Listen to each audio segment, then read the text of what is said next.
రాష్ట్రంలో అలజడులు సృష్టించాలని, విధ్వంసాలు సృష్టించాలని వైసీపీ ప్రయత్నం చేస్తుంది. ముఖ్యంగా జగన్మోహన్ రెడ్డి గారు ప్రయత్నం చేస్తున్నారు. వైసీపీ గవర్నమెంట్లో ఉండగా మాస్క్ అడిగినటువంటి పాపానికి డాక్టర్ సుధాకర్ గారిని ఇంత దారుణంగా హింసించి చంపేశారండి. ఈ రోజున అసలు మీరు ఏ ముఖం పెట్టుకుని నర్సీపట్నం వెళ్తారు? అందుకే ఈ రోజున మీ ప్రోగ్రాం అట్రప్లాప్ అయింది. ఈ రోజున ఎంత నీచానికి జగన్మోహన్ రెడ్డి గారు వైసీపీ దిగజారిపోయిందంటే, చిత్తూరు జిల్లాలో డాక్టర్ బిఆర్ అంబేద్కర్ గారి యొక్క విగ్రహానికి నిప్పు పెట్టి, ఆ వైసీపీ సర్పంచే నిప్పు పెట్టి మళ్ళా ఏమీ తెలియదు అన్నట్టుగా నాటకాలు ఆడతారు. మేము చాలా పారదర్శకంగా ఎంక్వైరీ వేస్తే సీసీ కెమెరాల నుంచి అన్నిటితో కూడా బయటపడింది వైసీపీ వాళ్ళే నిప్పు పెట్టారు అంబేద్కర్ గారి విగ్రహానికి అని. అవి ఈ రోజున ప్రూఫ్స్తో సహా బయటకు వచ్చేసరికి ఈ రోజున మళ్ళీ నాటకాలు ఆడుతున్నారు వైసీపీ వాళ్ళు.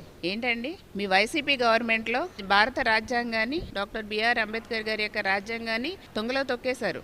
రాజారెడ్డి రాజ్యాంగాన్ని నడిపించారు. మీరు ఎంతకాలం దళితుల్ని ద్వేషిస్తారండి?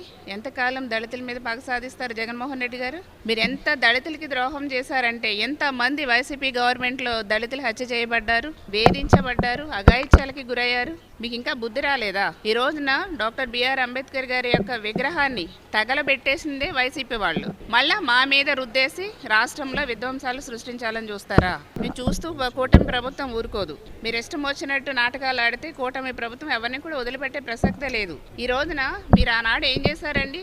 అంబేద్కర్ గారిని అవమానించారు మీరు వైసీపీ గవర్నమెంట్లో ఉండగా. డాక్టర్ బిఆర్ అంబేద్కర్ విదేశీ విద్యా పథకాన్ని కూడా పేరు మార్చేసి జగన్ విద్యా పథకం అని పెట్టుకున్నటువంటి దుర్మార్గులు మీరు. అంత ద్రోహానికి దిగజారిపోయారు మీరు వైసీపీ గవర్నమెంట్లో ఉండగా. ఏ దళితులకి కూడా రక్షణ లేకుండా పోయింది, ఏ మహిళకి కూడా రక్షణ లేకుండా చేశారు. ఈ రోజున పైపెచ్చు మళ్ళా అదే దళితుల మధ్య అలజడులు సృష్టించి గొడవలు పెట్టి రెచ్చగొట్టి రాష్ట్రాన్ని విధ్వంసం చేయాలనుకుంటున్నారా జగన్మోహన్ రెడ్డి గారు? చూస్తూ ఊరుకోరు. దళితులంతా ఏకమేమల్ని తరిమి కొట్టే రోజు ఇంకా దగ్గరలో ఉంది. మీకు ఆల్రెడీ 11 సీట్లకే పరిమితం చేశారు. రేపొద్దున్న అందులో అన్ని మైనస్లే ఉంటాయి, చూసుకోండి. దళితులందరూ కూడా ఏకమేమల్ని తరిమి కొడతారు. ఇట్లాంటి దళితుల మధ్య కనుక మీరు చిచ్చు పెట్టి ఇలా రాష్ట్రాన్ని అతలాకుతం చేయాలని చూస్తే కనుక దళితుల ఏకమే మీ సంగతి తేలుస్తారు. కరెక్టే కదండి.